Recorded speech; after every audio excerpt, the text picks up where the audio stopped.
మనం ఇప్పుడు రామకృష్ణ పరమహంస గారి సమాజంలో ఎలా జీవించాలి అనే దాని నుంచి కొన్ని ప్రశ్నలు జవాబులు చూస్తున్నాము. ఒక భక్తుడు స్వామివారిని ఇలా అడుగుతున్నారు, మేము చిన్నప్పటి నుండి చెడు అలవాట్లకు లోనైపోయి ఉన్నాము, వాటి ప్రభావం ఎలా ఉంటుందో కూడా తెలియని స్థితిలో ఉన్నాము, వీటి ప్రభావం గురించి మీరు ఏమన్నా వివరిస్తారా అని అడుగుతున్నాడు ఆ అబ్బాయి. ఆమె ఏం చెప్తున్నారు, ఆ అబ్బాయి చిన్నప్పటి నుంచి ఏవో చెడు అలవాటు అయిపోయి ఉన్నాడంట. సో సహజంగా ఏమనిపిస్తుంది అంటే మన ఏ అలవాట్లు ఉన్నాయో అవి మంచివే అని మన ఆలోచన ఉంటుంది. ఎప్పుడు మనం చెడుగా చేస్తున్నాము లేకపోతే మన అలవాట్లు తప్పువి, మన ఆలోచన తప్పు అని మనకి అనిపించదు. ప్రతివాడు సహజంగా ఏం ఆలోచిస్తాడంటే నేను మంచివాడిని, నేను మంచి పనే చేస్తున్నాను అనుకుంటాడు. కొన్ని ఉన్నాయంటే మాత్రం గురువుల ద్వారా తెలుసుకోనో లేకపోతే సమాజంలో వాటికున్న విలువను బట్టో అర్థమవుతుంది, అరే ఇది చెడు అలవాటు, ఇది మనము మానుకోవాలని. కానీ చిన్నప్పటి నుంచి కొన్ని అలవాట్లు అయిపోయాయి, అందులోంచి వెంటనే బయటికి రాగలరా అంటే రాలేరు. చిన్నప్పుడు అని ఎందుకు, ఎన్నో జన్మల నుంచి వాసనలుగా వచ్చేవి కూడా అలవాట్ల కింద తయారైపోతాయి కదా. మరి అలాగ మాకేవో అలవాట్లు అయిపోయాయి స్వామి, అసలు మా అలవాట్లు నిజంగా మంచివో కావో కూడా తెలియడం లేదు, ఆ అలవాట్లు మమ్మల్ని ఎలా ప్రభావితం చేస్తున్నాయో లేదో కూడా తెలియట్లేదు, ఒకవేళ మేము చెడు అలవాట్లతో ఉంటే మేము అందులోంచి బయటికి రాగలమా అని అడిగితే రామకృష్ణ పరమహంస గారు ఏమంటున్నారు, సహజంగా అంట మన అలవాట్లను బట్టే మన వ్యక్తిత్వం ఏర్పడుతుందంట. ఒక మనిషిని మనం మంచివారు అన్నారంటే దేని బట్టి అంటాము, ఆయన అలవాట్లను గ్రహిస్తాము, చూస్తూ ఉంటాము. ఆయన సంధ్యావందనం చేస్తున్నారు, ఎప్పుడు భగవంతుని గురించే మాట్లాడతారు, ఎప్పుడు పరుల గురించి మంచిగానే మాట్లాడతారు, పౌరుషంగా మాట్లాడరు. ఇవన్నీ మనం చూస్తున్నప్పుడు ఏమంటాం, మంచివారు అంటాం. అలాగ అలవాట్లను బట్టి ఒక గుర్తింపు వస్తుంది, అలాగే వాళ్ళ వ్యక్తిత్వము ఏర్పడుతుంది. అయితే ఏమంటున్నారు, కొంతమంది వాళ్ళ పుట్టుక వలన అవని, పరిసరాల వల్ల అవని, లేకపోతే పూర్వజన్మ వాసనల వల్ల అవని కొంచెం చెడు అలవాట్లకి బానిసలైపోయి ఏమవుతుంది, వాళ్ళు చెడు వ్యక్తులుగా తయారైపోతారు కదా. మరి అలా అయినప్పుడు అలాగే ఉండిపోవాలా? చెడుగా ఉన్న వ్యక్తి తనకి దాన్ని మారాలి అనుకోవచ్చు, కానీ అదంతా ఈజీ అయితే కాదు కదా. అందుకని స్వామి నన్ను నేను మార్చుకోలేను కదా అని అడిగితే రామకృష్ణ పరమహంస ఏమంటున్నారంట, మార్చుకోగలుగుతాం, కాకపోతే అది అంత వెంటనే ఒక రోజులోనో ఒక క్షణంలో జరిగేది కాదు, చాలా టైం తీసుకుంటుంది. చెడు అలవాట్లు మానుకుంటూ వెళ్ళి మంచి మంచి అలవాట్లని అలవాటు చేసుకుంటూ పోవాలి, అప్పుడు కదా వ్యక్తిత్వం మారుతుంది అని చెప్పేసి నెమ్మదిగా నువ్వు నీ అలవాట్లని మంచిగా చేసుకోగలుగుతావు అని చెప్పి ఒక కథ కూడా చెప్తున్నారంట. ఈయన ప్రతి ప్రశ్నకి ఒక కథని జోడించి చెప్తారు, ఆ కథ ద్వారా మనం మన అలవాట్లని మార్చుకోవచ్చు అని చెప్తారు. ఆ కథ ఏంటో చూద్దాం. ఇక్కడ ఈ సంసార జీవితాన్ని మనం గడుపుతూ ఉన్నప్పుడు భగవంతుని కనుక్కోవడము అంత ఈజీ అంటే కాదంటున్నారు. ఎందుకంటే కాసింత ధ్యానం చేద్దామా అని కూర్చుంటే ఏవో ఆలోచనలు వచ్చేస్తాయి. అలా అని పోనీ ఏదో ప్రశాంతంగా ఏదైనా చదువుకుందామని కూర్చునేసరికి ఎవరో తెలిసిన వాళ్ళు వచ్చి మాట్లాడటమో, ఏదో ఫోన్ రావడమో, లేకపోతే అయ్యో ఇంకో ఏదో పని ఉంది పిల్లలు వచ్చేస్తారనో, ఏదో మన సాధన అనేది అంత సులభంగా జరుగుతుందా అంటే జరగదు, అది చాలా కష్టము. దానికి ఏమంటున్నారు, ఎవరన్నా ఒకడికి జ్వరం వచ్చి ఉన్నది, వాడిని తీసుకెళ్ళి మనం ఒక గదిలో ఉంచాము, ఆ గదిలోనే మన ఊరగాయలు, చింతపళ్ళు, నీళ్ళ బిందెలు అవన్నీ పెట్టి ఉంచాము. అప్పుడు ఆ అబ్బాయికి జ్వరం తగ్గుతుందా? తగ్గదు. ఎందుకు తగ్గదు అంటే శుభ్రంగా ఊరగాయ ఉంటే అది నోరు ఊరుతుంది. జ్వరమున్న అబ్బాయి ఊరగాయలు, చింతపండ్లు అలాంటివి తినకూడదు, అనారోగ్యకరమైన పదార్థాలు తినకూడదు. కానీ అదే రూమ్లో ఉన్నాయి కాబట్టి ఏం చేస్తాడు, వాడు శుభ్రంగా తింటూ ఉంటాడు. అంటే రోగాన్ని పెంచుకుంటున్నాడే తప్పితే రోగము కుదరదు కదా. అందుకని ఏమంటున్నారు, ఎప్పుడైనా సాధన చేయాలి అనుకునేవాడు ఈ సంసారంలో ఉండి ఇలాగే జనాలు మాట్లాడుతూ పనుల్లో పడిపోయి ఇందులోనే సాధన చేసేసి భగవంతుడిని పొందగలుగుతానా అంటే అది కొంచెం కష్టము. అలా కాకుండా ఏం చేయమంటున్నారు, కొంచెం ప్రశాంతంగా ఒంటరిగా ఉండే ప్రదేశాన్ని ఎన్నుకో. ఎప్పుడు నువ్వు ఒంటరిగా ఉండడానికి ప్రయత్నం చేయి. 24 గంటలు మనం అలా చెప్పినా ఏదో ఒక గంట 2 గంటలో మనల్ని మనం ఒంటరిగా ఉంచుకొని మన సాధన చేసేటట్టు ప్రయత్నం చేయాలంట. ఏదో ఆ ఫోన్ని సైలెంట్లో పెట్టేయడమో, లేకపోతే ఎక్కువగా మనుషులున్న చోట్లకి వెళ్లకుండా ఉండడము, అలా ఏదో మనం ఎలా చేయగలమో అలాగ మనల్ని కాసింత ఒంటరిగా ఉంచితే అప్పుడు మన సాధన ఇంకొంచెం బెటర్గా వెళ్తుందంట. ఏమంటున్నారు, ఒక్కసారి కనుక పెద్ద చెట్టు ఉందనుకో, దానికి ఏనుగుని కడితే ఏనుగు ఏమన్నా ఆ చెట్టుని లాగగలదా? లాగలేదు, అది ఉంటుంది బాగానే. అదే ఒక చిన్న మొక్క ఉంది, దానికి ఏమన్నా ఏనుగు కడతామా? ఏనుగు కట్టడం పక్కన ఉంచితే దాన్ని ఏమంటున్నారు, ఏదో చిన్న చిన్న పశువులు కూడా అలా వెళ్ళిపోయి తినేసి పడేస్తాయి. అలాగా మన సాధన నిజంగా పూర్ణ జ్ఞానమూర్తుల్లాగా అంత జ్ఞానం వచ్చేసింది అనుకో, అప్పుడు మనం సమాజంలో ఉండి కూడా 100 మందితో ఉండి కూడా మనలో మనం సాధన చేయొచ్చు. ఎలా అయితే రావణ భగవాన్ చేసేవారు. ఆయన ఎదురుగుండా ఎంతమంది ఉన్నా ఆయన కళ్ళు ఎలా ఉండేవి, ఆయన ఏదో జ్ఞానంలో ఉన్నారా అనిపించేటట్లుగా ఉండేవన్నమాట. అలాగా ఒకసారి ఆయన ఒక పెద్ద చెట్టులాగా అయిపోయారు. ఆ తర్వాత ఎంతమంది అక్కడికి వచ్చిపోయినా ఆయనకేమీ పెద్ద డిఫరెన్స్ తెలియదు. కానీ సాధన స్టార్టింగ్లో ఉన్నవాళ్ళు ఒక మొక్కలు లాంటి వాళ్ళకి ఏమవుతుంది, ప్రతి చిన్న ఆలోచన మనల్ని బయటికి లాగేస్తుంది. ఒక కాసేపు ఏదో ధ్యానంలో కూర్చుందాం అనుకుంటే కానీ ఇన్ని ఆలోచనలు అసలు గుర్తు కూడా లేనివి ఎప్పుడో గుర్తొచ్చేస్తాయి. 10 సంవత్సరాలు 20 సంవత్సరాలు కుదిరితే ఇంకా ఎప్పుడో మనం పుట్టినప్పటికి కూడా ఎవరన్నా చెప్తే అవి కూడా గుర్తొచ్చేసి మొత్తానికి అన్నీ గుర్తొచ్చేస్తూ ఉంటాయి.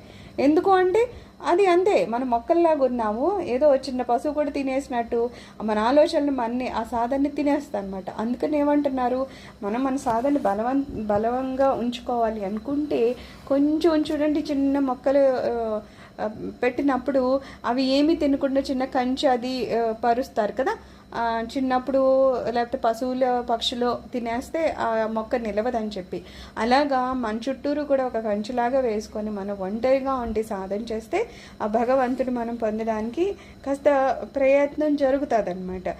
అయితే మనకేమంటారు, గురువుల దగ్గరికి వెళ్ళినప్పుడు కనీసం అప్పుడైనా సరే మనం ఈ లోకానికి సంబంధించిన ఆలోచనలు, ఆ గందరగోళాలు అవన్నీ కాసింత పక్కకు పెట్టి వెళ్ళాలి. అక్కడికి వెళ్ళినప్పుడు కూడా మనం ఈ భౌతికమైనవే బుర్రలో పెట్టుకుని వెళితే ఆ స్వామి ఏం చెప్పారో మనకేం అర్థమవుతుంది, దాని ప్రభావం కూడా మనమే పడదు. అంటే వెళ్ళినా వేస్టే. పొద్దున మనం చెప్పుకున్నాం, శ్రద్ధాశక్తులతో గనక మనం వినలేదు అంటే దాని ప్రభావం మన మీద అంత ఉండదు. ఏదో భాగవతం వింటే పుణ్యం వస్తుంది, మోక్షం వస్తుంది అన్నారంటే అందుకని అక్కడ నేను కూర్చున్నాను, కానీ ఒకటి నా చెవిని పడలేదంటే నీకు మోక్షం కానీ పుణ్యం కానీ ఎక్కడి నుంచి వస్తుంది? నీ మనసును పడలేదు కదా. నువ్వు చెవుల్లో విన్నప్పుడు, మనసును దాంట్లో జోడించినప్పుడు అప్పుడు కదా మనం ఆ భగవంతుని, ఆ స్వామి వారి గురించి ఏదైనా చెప్తుంటే మనకి మహా ఆహ్లాదం, ఆనందం కలుగుతుంది. ఎప్పుడు మన మనసు అందులో రమిస్తే. కానీ మనం అసలు ఆ మనసుని తీసుకెళ్ళి అక్కడ పెట్టినప్పుడు రమించేదేముంది, అందులో మనం మహదానందాన్ని పొందేదేముంది? ఎప్పుడైతే మనం అక్కడ ఆతృత కానీ ఆనందం కానీ శ్రద్ధాభక్తులు కానీ లేవో ఇంకా దాని ప్రభావం మన మీద ఎలా పడుతుంది, మనం ఎలా మోక్షాన్ని పొందుతాము కదా. అందుకని ఏమంటున్నారు, ఎవరో రామకృష్ణ పరమహంస గారి దగ్గరికి వచ్చారంట. ఒక కేశవ చంద్రసేను అనే ఆయన వచ్చారు. ఆయనతో పాటు కొంతమంది అనుచరులు కూడా వచ్చారు. రామకృష్ణ పరమహంస గారి దగ్గర కూర్చొని చాలాసేపు గడిపారంట. రాత్రి 10 అయిపోయిందంట. 10 అయిపోతే మన రామకృష్ణులు అన్నారు, సరే ఇక్కడే నిద్రపోండి అని.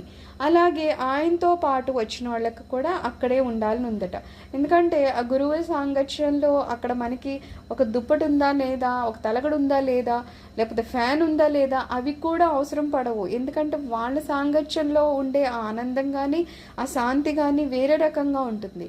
అది మన ఇళ్ళల్లో దొరకవు. అందుకని నిజంగా మనస్ఫూర్తిగా గురువుల దగ్గరికి వెళ్ళిన వాళ్ళు అక్కడి నుంచి బయటకు వెళ్ళాలని అనుకోరు.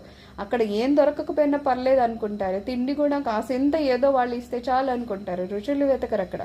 సో అలాగున్నవాడు ఎన్ని రోజులైనా ఆ స్వామి పాదాల దగ్గర ఉంటారు. అందరూ ఉండాలనుకున్నారు. కానీ కేశవ చంద్రసేన్ ఏమన్నారంటే, లేదండి నేను ఇంటికి వెళ్ళిపోవాలి, ఇప్పుడు ఏదో పని ఉంది నాకు, ఇంకా పని కంప్లీట్ అవ్వదు అంటే రామకృష్ణ పరమహంస గారు అన్నారట, అయ్యో నువ్వు వచ్చేటప్పుడు చేపల పుట్టు కూడా పట్టుకుని వచ్చేసావా ఏంటి, అది వదిలేసి రాలేదా అన్నారంట. ఇదేంటి చేపల పుట్ట అంటే, నీకు ఒక కథ చెప్తాను విను అని చెప్పి ఆ స్వామివారు ఒక కథ చెప్తున్నారంట.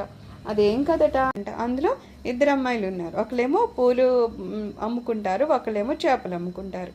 అయితే పూలు అమ్ముకునే ఆమెమో పట్టణంలో ఉంటుంది, చేపలు అమ్ముకునే ఆవిడ ఒక బెస్త దగ్గర ఉంటుంది. ఆ పల్లెటూరు నుంచి ఈమె చేపలు అమ్ముకోవడానికని ఆ ఊరు వెళ్ళింది. ఊరు వెళ్తే రాత్రి అయిపోయింది. ఇంకా ఒక్కతే వెనక్కి రాలేక ఆ స్నేహితురాలు ఇంటికి వెళ్ళింది పూలు అమ్ముకునే ఆమె దగ్గరికి.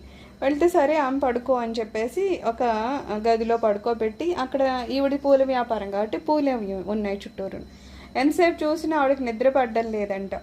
అప్పుడు ఆమె అడుగుతుంది అనమాట, ఎందుకు నువ్వు నిద్రపోవడం లేదు అంటే, ఏమో ఇక్కడ కంపు వస్తుంది, ఈ పూలై పెట్టావు కదా, ఈ పూల కంపు వల్ల నాకు నిద్ర రావడం లేదు. ఇక్కడ కంపు అంటుంది. ఏంటి, మనకైతే పూల సువాసన అంటాము, ఆమెకి కంపుగా ఎందుకు అనిపించిందంటే ఆమెకు అది ఇంపుగా లేదనమాట.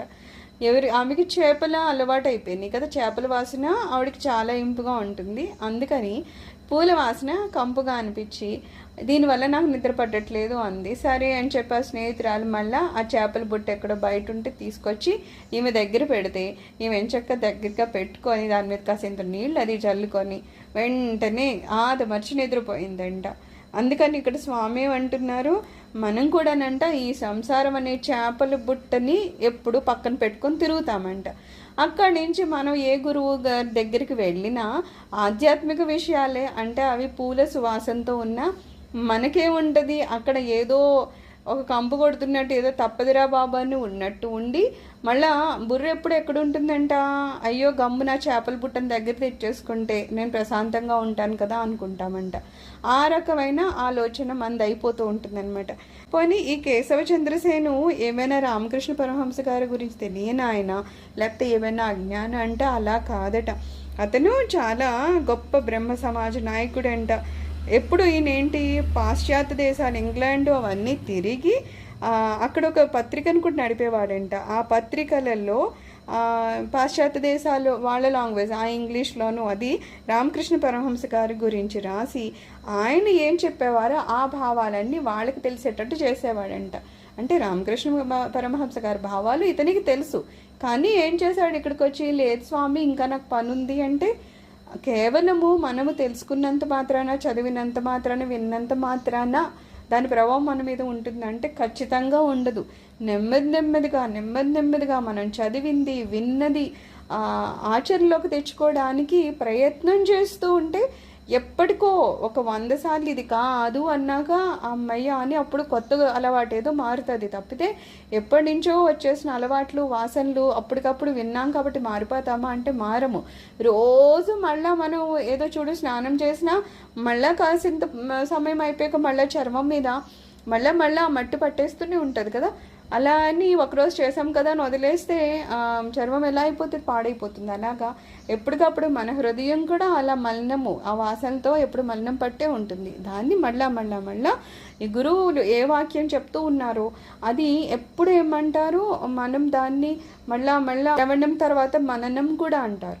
ఎప్పుడు మననం చేసుకోవాలి, ఏం చెప్పారు. ఆ రోజు పంచయజ్ఞాలు చేయాలి అన్నారు కదా, ఓకే, రోజు మనం పంచయజ్ఞాలు గుర్తుపెట్టుకోవాలి. సూర్య నమస్కారాలు లేకపోతే ఆర్గ్యాలు ఇమ్మన్నారు కదా, అది గుర్తుపెట్టుకోవాలి. ఒక్క రోజులో ఇవేం అలవాట్లు రావు. ఒకసారి 2-3 రోజులు చేస్తాం, మర్చిపోతాం, మళ్ళీ 4 రోజుల తర్వాత గుర్తొస్తుంది, మళ్ళీ చేసి అలా కనీసం జీవితంలో కొన్ని అలవాట్లు అయితే సహజంగా మనం రోజు చేయగలిగే స్థితిలోకి వెళ్ళే వరకు కష్టపడన్న అలవాటు చేసుకోవాలి. చేసుకుంటేనే మనం ఏదన్నా గురువుగారి వాక్య విన్న దానికి ప్రతిఫలం ఉంటుంది. లేదు ఊరికనే విన్నాము అంటే ఏదో అక్కడ 2 నిమిషాలు ఉపయోగించుకున్నాం తప్పితే అది జీవితాన్ని అయితే ఉద్ధరించదనమాట.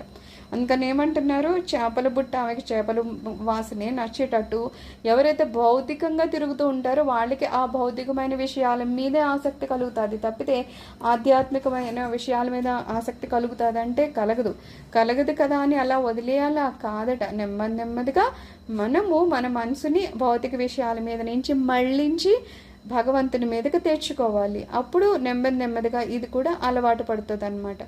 ఈ రకంగా మన చెడు అలవాటుని మార్చుకొని మంచి అలవాట్లుగా చేసుకోవచ్చుట.